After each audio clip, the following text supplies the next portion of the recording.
தண்ணி அடிக்கிறவங்களாம் சுகமாக இருக்குன்னு ஆசைப்படக்கூடாது. எப்படியும் நாசமாக பண்ணோன்னு தான் அடிக்கிறான், சந்தோஷமாக விட்டுறணும், அவ்வளோதான். சொல்லலாம், எவன் கேட்குறான்? குடிகாரம் பேச்சு விடிஞ்சாலே போச்சுங்கிறாங்க. விடிய வரைக்கும்லாம் அவன் இருக்க மாட்டான், முன்னாலே ஸ்டாக் வாங்கி வச்சுருப்பான். தண்ணி அடிக்கிறது, கடைகளெல்லாம் போய் கண்டதெல்லாம் சாப்பிட்றதுங்கிறது குடலில் புண்ணு வரத்தானே செய்யும். இதில் எனக்கு புண்ணு வந்துடுமா, கேன்சராக மாறிடுமான்னா மாறதுக்கு வாய்ப்பு இருக்குது. அது ஒன்றும் நல்லா இருக்கவனுக்கே கேன்சர் வருது.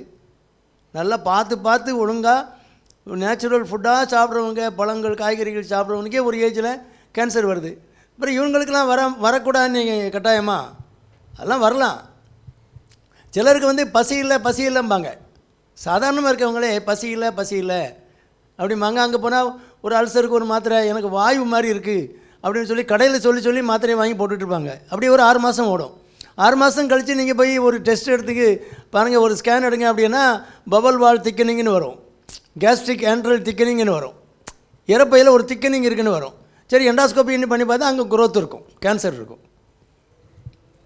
இல்லை ஒன்றுமே இல்லை, அது உணவு போயிட்டே தான் இருக்கும், கொஞ்சம் பசி குறைவாக இருக்கும். திடீர்னு ஒரு சிடி ஸ்கேன் எடுத்து பாருங்கன்னா செகண்டரிஸ் எங்கெல்லாமோ செகண்டரிஸ் இருக்கும், எங்கெல்லாமோ பரவி இருக்கும். இப்படிலாம் நிறைய வருது. அதனால் குடல் சம்மந்தமான கேன்சரை வந்து நம்ம வந்து சிடி ஸ்கேன் எடுத்து பார்த்தா நிறைய பேருக்கு இந்த மாதிரி சும்மா சாதாரண பசி இல்லை. அப்போ டிஸ்பெப்சியா ஆஃப் அன்னோன் ஆரிஜின். நான் நல்லா தான் இருக்கேன், எனக்கு திடீர்னு பசி குறைஞ்சி போச்சு, கொஞ்சம் சாப்பிட்டாலும் வயிறு ஏத்தால இருக்குது, எனக்கு வயசு 50க்கு மேலே அப்படின்னா ஒரு டெஸ்ட் போட்டுடணும். ஏன்னா இப்போ இருக்க நிலைமை அப்படி இருக்குது. ஏர்லியராக நீங்கள் கண்டுபிடிச்சா அந்த கேன்சரையுமே 100% குணப்படுத்துறதுக்கு வாய்ப்பு இருக்குது. லேட்டாக ஒன்றும் செய்ய முடியாது. அப்புறம் கீமோதெரப்பிம்பாங்க, சர்ஜரிம்பாங்க, ரேடியோ தெரப்பிம்பாங்க, அங்கே கரண்ட்டு பிடிப்பாங்க, போட்டு ஏற்றுவாங்க, முடியெல்லாம் கொட்டுமே தவிர ஒன்றும் நடக்காது. முடி மட்டும் போச்சுன்னா மயிரே போச்சுன்னு விட்டுடலாம், திரும்ப முளைச்சா முளைக்குது, இல்லைன்னா ஒரு விக்கு வச்சுக்கலாம். ஆனால் முடி போகக்கூடிய அந்த ஸ்டேஜில் ஒன்றுமே வைத்தியம் பண்ண முடியாட்டி தான் கீமோதெரப்பி ரேடியோ தெரப்பின்னு வருவாங்க. சில கேஸுகள் தான் ரேடியோ தெரப்பி இம்யூனோதெரப்பி அதெல்லாம் போட்டிங்கன்னா 100% க்யூர் கிடைக்கும். அப்போ அந்த பசி இல்லாமல் இருக்கிறது ஒரு வயசுக்கு அப்புறங்கிறது நம்ம வந்து இன்வெஸ்டிகேட் பண்ண வேண்டிய ஒரு கட்டாயம். என்ன காரணத்தினால வெயிட் குறையுது? Unexplained loss of weight. ஒரு வயசுக்கு அப்புறம் காரணம் இல்லாமல் வெயிட் குறையுது. பசி இருக்குது ஆனால் வெயிட் குறையுது. ஒரு சின்ன ஒரு ஃபீவரிஷாக இருக்குது, காய்ச்சல் மாதிரி சாயங்காலம் இருக்குது அப்படின்னாலே அது கேன்சருக்கு அறிகுறியாக இருக்கலாம். ஒரு ஏஜுக்கு அப்புறம் அது நம்ம கவனமாக தான் இருக்கணும்.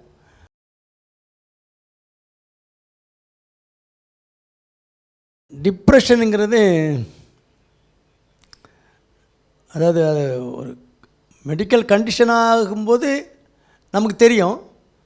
மறுபடியும் எல்லாருமே ஒரு ஸ்டேஜில் கொஞ்சம் நேரம் டிப்ரெஸ்டாக இருக்கும், கொஞ்சம் நேரம் ஒரு எலைட்டட் மூடில் இருக்கும், இன்னும் கொஞ்சம் நேரம் நார்மலாக இருக்கும். இது வந்து ஒரு நம்முடைய திங்கிங்கை வந்து பிரெயினில் நிறைய மீடியேட்டர்ஸ் உண்டு பண்ணுது. அந்த சில கெமிக்கல்ஸ் வந்து அந்த காம்பினேஷன் சிலது சரியாக இல்லைன்னா இந்த டிசீஸ் வருது, டிப்ரெஷனுங்கிறது.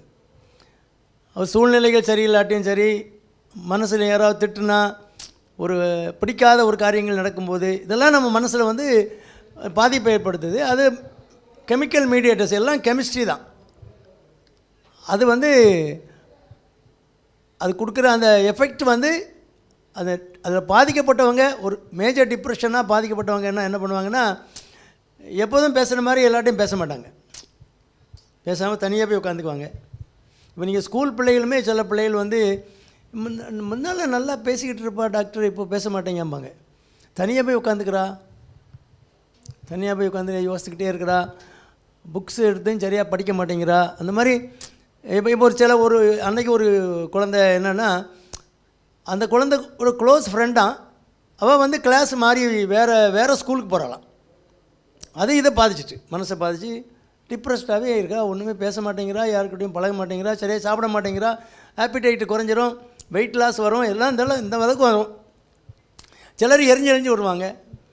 டிப்ரெஷன்லேயே ஆங்ஸைட்டி டிப்ரெஷன் ரெண்டும் கம்பைண்டாக வரும். சிலருக்கு கேள்வி கேட்டால் கோவம் வரும். அந்த மாதிரிலாம் ஒரு மனசு நிலையில் அந்த ஆக்டிவிட்டீஸு டிப்ரெஸ்டாக இருக்கலாம். ஒரு எக்ஸ்ட்ரீம் ஸ்டேஜில் வந்து சூசைடல் டெண்டன்சி கூட வரலாம். நம்ம எதுக்கு இருக்கணும், நம்ம அப்படியே தொங்கிட்டானே, இந்த ஃபேன் இருக்க கயிறு போட்டால் தொங்கிட்டாலுமே, அங்கேருந்து குதிச்சுட்டானே, எதுக்கு வாழ்க்கை, என்ன வாழ்க்கை, அந்த மாதிரிலாம் மென்டல் ஆட்டிடியூட் வரும். தனியாக உட்காந்து திங்க் பண்ணும்போது என்னெல்லாமோ வரும். அதனால் ஒரு குழந்தைகள் ஸ்கூல் படிக்கிற ஏஜில் உள்ள பிள்ளைங்கள் ஏதாவது ஒன்று அந்த மாதிரி அப்நார்மல் பிஹேவியர் இருக்குது குழந்தைக்கு அப்படின்னா சைக்கியாட்ரிஸ்ட்டை போய் காட்டணும்.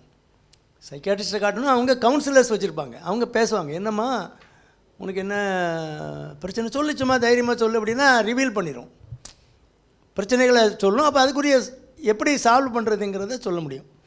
அவங்களுடைய கலந்துரையாடலில் ஒரு 1-2 சிட்டிங்ஸ் போனாங்கன்னா மென்டலாக சேஞ்ச் பண்ணிடலாம். ஸ்கூல் மாறுறது இப்போ நீ இன்றைக்கி தான் படிக்கிறேன், நீங்கள் 10ஆம் கிளாஸில் மாறி இருக்கா, 12ஆம் கிளாஸ் படித்த பிறகு எல்லோரும் ஒன்றாவா போக போகிறீங்க, இன்றைக்கி ஒரு நாளைக்கு மாறி தானே ஆகணும். அவளுக்கு கல்யாணம் ஆகிடுச்சு, இன்னும் ஒன்றாவா வரப்போகிறா அவங்க கூட. அதனால் அதெல்லாம் நீங்கள் வந்து அதெல்லாம் தாண்டி வரணும், அந்த பக்குவம்லாம் வரணும்னு சொல்லி கவுன்சிலிங்லாம் கொடுத்தீங்கன்னா அந்த குழந்தை நல்ல புக்ஸை படிக்க சொல்லணும். டெக்ஸ்ட் புக்கை தவிர வேறு புக்ஸ் படிக்க சொல்லணும். உனக்கு என்ன பிடிக்கும், டான்ஸிங் பிடிக்குமா, பாட்டு பாட பிடிக்குமா, பாட்டு கேட்க பிடிக்குமா, உனக்கு பிடிச்சதை கொஞ்சம் செய். நான் அன்றைக்கு வந்த பிள்ளைகிட்ட அப்படி தான் சொல்லிவிட்டேன், உனக்கு ஔவையாருடைய புஸ்தகத்தை படி, நாலடியார் கூட வேணாம், திருக்குறளில் ஒன்று நண்பு ஒரு ஃப்ரெண்ட்ஷிப்பு இருக்குல்ல, ஃப்ரெண்ட்ஷிப்புனா என்ன, நட்புடைமைன்னா என்ன, கூடா நட்புன்னா என்ன, நட்பில் பிழை பொறுத்தல் என்னென்ன, ஒன்றுக்கு அதிகாரம் போட்டுக்காரு, நட்புக்கு தான் நிறைய அதிகாரம் போட்டுக்காரு. அதை படி. லைப்ரரி வீட்டு பக்கத்தில் தான் இருக்குது, போ ஒரு நோட் எடுத்துகிட்டு போ, எழுது, அதில் 4 குறளை படித்து வை. ஸ்கூலில் உனக்கு ஒரு டாக் கொடுக்கணும்னு நீ வரும்போது முதல் ஆளாக போய் நில்லு. பெரிய வரணும், நீ நல்ல ப்ரில்லியன்ட் ஸ்டூடெண்ட் சார், ப்ரில்லியண்ட்டாக இருக்கவனுக்கு தான் அந்த மூளை குறைச்சலாம் வரும். அதனால் நீ ப்ரில்லியண்ட்டாக இருக்காங்கிறாங்க, எவ்வளவோ நீ சாதிக்க முடியும், இந்த மாதிரி இருக்குது. அந்த மாதிரி கவுன்சிலிங்லாம் 1-2 தடவை கொடுத்தா அந்த மைனர் டிப்ரெஷன் கவுன்சிலிங்கிலே கூட சரி பண்ணிக்கலாம். மேஜர் டிப்ரெஷனுங்கிறது அந்த கெமிக்கல் மீடியேட்டர்ஸை மாற்றணும். அதுக்கு மெடிசின்ஸ் இருக்குது, நான் செடேட்டிங்காகவே இருக்குது. அது சில அந்த சைக்காட்ரிக் மெடிசின் போட்டால் தூக்கமாக வருமே அதெல்லாம் கிடையாது. அந்த ஒரு சப்போர்ட் வரக்கூடிய அதுக்கு சில மாத்திரைகள் கொடுத்தீங்கன்னா அவங்க அது ஒரு சப்போர்ட்டில் அந்த கெமிக்கல் மீடியேட்டர்ஸ் ஒரு 2-3 நாள் அது ஆக்ட் பண்ணும், அது ஒரு மாதிரி நார்மலாக வந்துடுவாங்க. கூட 2 தடவை வந்து காட்டினாங்கன்னா போதும். ஆனால் அந்த அந்த மீடியேட்டர்ஸ் மாத்திரைகள் வந்து மினிமம் 6 மந்த்ஸ் போடணும். அப்போ தான் அந்த டிப்ரெஷன் திரும்ப ரிலாப்ஸ் ஆகாது. அதை சொல்லி கொடுப்பாங்க டாக்டர். ஏன்னா நீங்கள் இப்போ இது நல்லாயிட்டேன் இனி எதுக்கு அப்படின்னு விட்டாங்கன்னா திரும்ப ரிலாப்ஸ் ஆகிரும். அதனால் டிப்ரெஷனுங்கிறது அது ஒரு மெடிக்கல் கண்டிஷன். அது வந்து அது கிரேட்ஸ் இருக்குது, அது நம்ம மைண்டு பாதிக்கக்கூடிய அளவு கிரேட்ஸ் இருக்குது. அதில் மேஜர் டிப்ரெஷன் வந்து மெடிக்கல் ஹெல்ப் வேணும். மெடிசின்ஸு நம்ம சாப்பிட்டு தான் சரி பண்ண முடியும். அது நம்ம ஜென்ரல் ப்ராக்டிஸில் ஒரு டாக்டரை பார்க்க வராங்க, ஜென்ரல் மெடிசின் உள்ளவங்கள பார்க்க வராங்கன்னா 20-30% டிப்ரெஷன் இருக்கும். அந்த அளவு காமனஸ்ட் டிஸார்டர். டாக்டர் வந்து எனக்கு இங்கே வலிக்கு அங்கே வலிக்கும்பாங்க, சம்பந்தமே இருக்காது. அந்த வலிக்கும் என்னடா இது இந்த வலி எதனால் வருதுன்னு கண்டுபிடிக்க முடியாது டாக்டர்கிட்ட. அப்போ நீங்கள் ஹிஸ்ட்ரி கேளுங்க, தெரிஞ்சிடும், அவங்க மனசளவில் பாதிக்கப்பட்டிருக்கே தெரிஞ்சிடும். அப்படின்னாலே அந்த டிப்ரெஷனை ட்ரீட் பண்ணாலே இது சரியாயிடும். சைக்கோசொமேட்டிக் டிஸார்டர், மைண்டு, சொமேட்டிக்ங்கிறது பாடி, சைக்கோசொமேட்டிக் டிஸார்டர் அது பிரெயின் கட் ஆக்சிஸ்ன்னு ஒரு இருக்குது. சிலருக்கு வந்து இரிட்டபிள் பவுல் சிண்ட்ரோம், சாப்பிட்டோன்னு வெளியே போகும். ஒரு டென்ஷனாக இருந்தால் டப்பு பண்ணி பாத்ரூம் போயிட்டு வருவான், அடிக்கடி யூரின் போகிற மாதிரி இருக்கும். இந்த இரிட்டபிலிட்டி, பபல் இரிட்டபிலிட்டி இதெல்லாம் இருக்கும். இந்த கண்டிஷன்ஸ்லாம் ஜென்ரலாக வர்றது அது நம்ம மென்டல் பிரெயின் கட் ஆக்சிஸ் இருக்குல்ல, பிரெயின் இரிட்டபிளாக இருந்தால் அல்சர் வரும், பவல் ப்ராப்ளம், குடல் சம்மந்தமான பிரச்சனைகள்லாம் வரும் அந்த ஆக்சிஸ் ஆக்டிவேட் ஆகும்போது. அதனால் உடல் நலம் எப்படி முக்கியமோ அந்த அளவுக்கு மனநலமும் முக்கியம். It's not a mere absence of disease. Health is not a mere absence of disease. It's a complete physical, mental, social and cultural wellbeing. இவ்வளோதான் இருக்கணும். சோஷியல் வெல்பீயிங் இருக்கணும். படித்து பெரிய கில்லாடி ஆகிடுவான், கோல்டு மெடலாக வாங்கி அடிக்க வச்சுருப்பான். ஒரு ஆளை பார்த்தா ஓடியே போய் ஒழிஞ்சிக்குவான், முகத்தில் முழிக்க மாட்டான். அந்த தைரியம் கிடையாது அவனுக்கு. அதுவும் ஹெல்த் இல்லை, அவன் சுகமாக இல்லைன்னு அர்த்தம். அதனால் இதெல்லாம் குழந்தைகளுக்கு நம்ம கல்டிவேட் பண்ணணும். 4 பேரோட கூட்டு போய் ஒரு இடத்துக்கு கூட்டு போய் அந்த குழந்தையோட மிங்கிள் பண்ண வச்சு பேசுகிறது, ஒருத்தர் பேசுகிறது. இல்லைன்னா நீங்கள் ஒரு பையன் யாரையுமே காட்டாமல் ஒரு குழந்தைய கூட்டு போங்க, கூட்டத்துக்குள்ளே போனால் எவனே கிள்ளி வச்சுட்டு வந்துடுவான், இல்லை ஒரு குத்திட்டு வந்துடுவான். ஏன்னா அவன் பழகினதே இல்லை, அவனுக்கு மற்றவனை பார்த்தா ஏதோ ஒரு விலங்கு மாதிரி தெரியும். அதனால் அதெல்லாம் முக்கியம். சொந்தக்காரங்க வீட்டுக்கு கூப்பிட்டு போனோம், இதெல்லாம் நம்ம கல்ச்சரில் வரணும். நம்ம வந்து விருந்தோம்பல்னு பெரிய அதிகாரமே வச்சுருக்கோம். விருந்து புறத்ததா தான் உண்டல் சாவா மருந்தனின்னு வேண்டற்பாட்டுங்கிறாரு. சாவாத மருந்து, அதை சாப்பிட்டா சாகவே மாட்டான் அப்படின்னு ஒரு மருந்து இருந்தால் கூட, சொந்தக்காரன் வந்திருக்கான் வெளியில் இருக்கான்னா, ஏன் இது நம்ம சாப்பிட்டா நம்ம சாக மாட்டோம் ஒருத்தர், ஆனால் மடம் பண்ணி சாப்பிட்ருவோம் பாரு, அவனுக்கு கூப்பிட்டு என்னதாவது 2 பிஸ்கெட்டை கொடுத்துடலாம் அப்படின்னு நினைக்காத, அவனையும் பங்கு போட்டு கொடுத்துட்டாங்கிறாரு.